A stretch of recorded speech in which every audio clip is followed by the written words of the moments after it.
I hope you had a fantastic Memorial Day weekend. So we don't actually have that much time left. We have today, which we'll be talking about Sixth Amendment.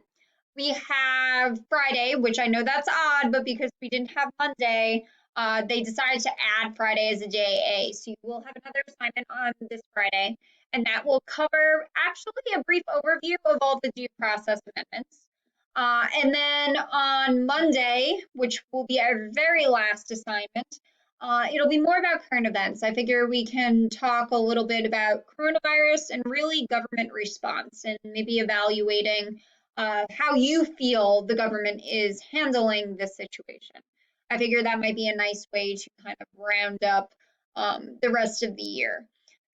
After that point, even though school hasn't officially ended, it is making work up. So there will be no additional assignments after Monday. It will just be making up work, which for some of you is super important.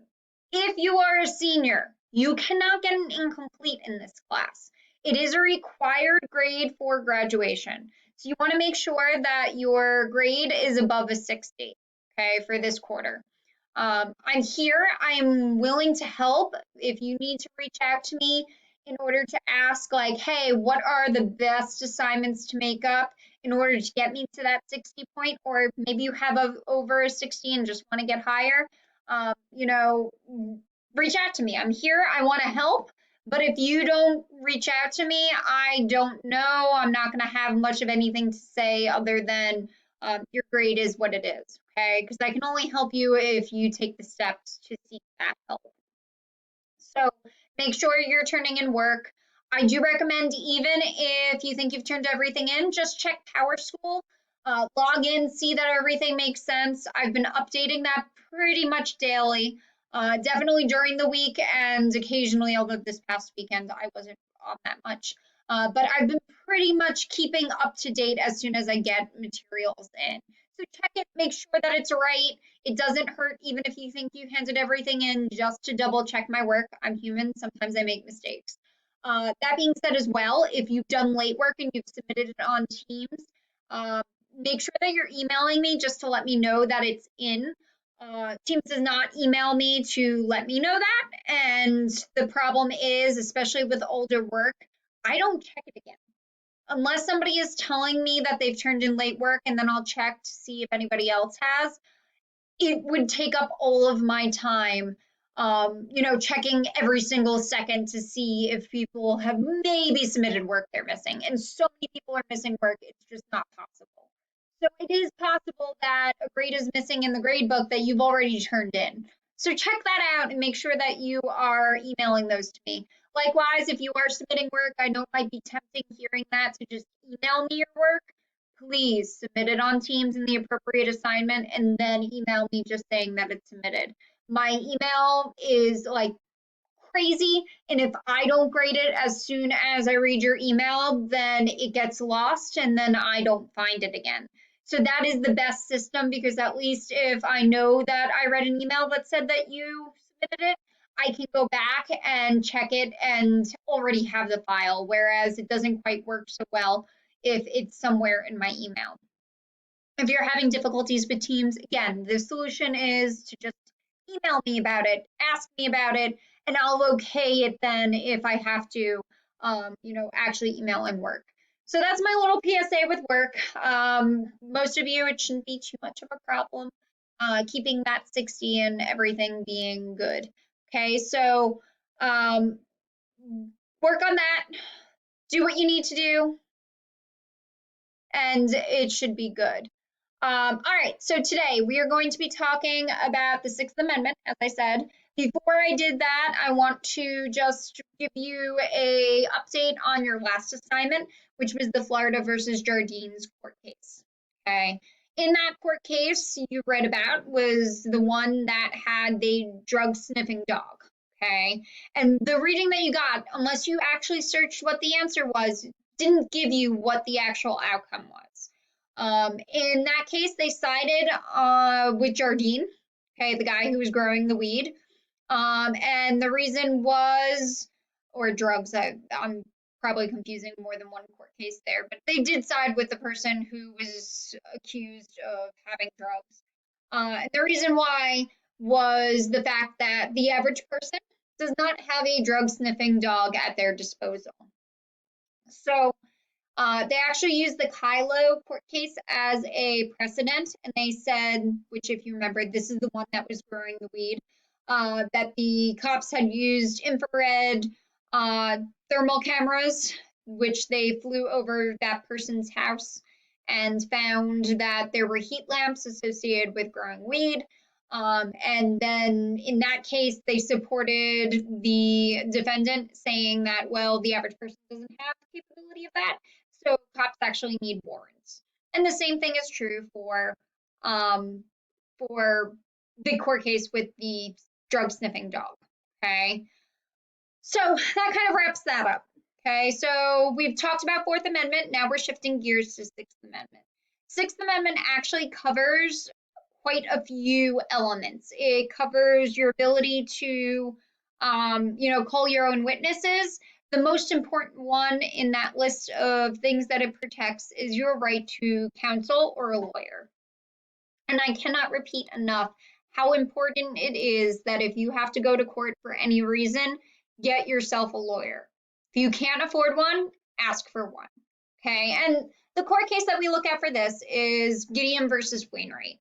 Okay. This court case, you have the main defendant, Gideon, who is accused of robbing a pool hall.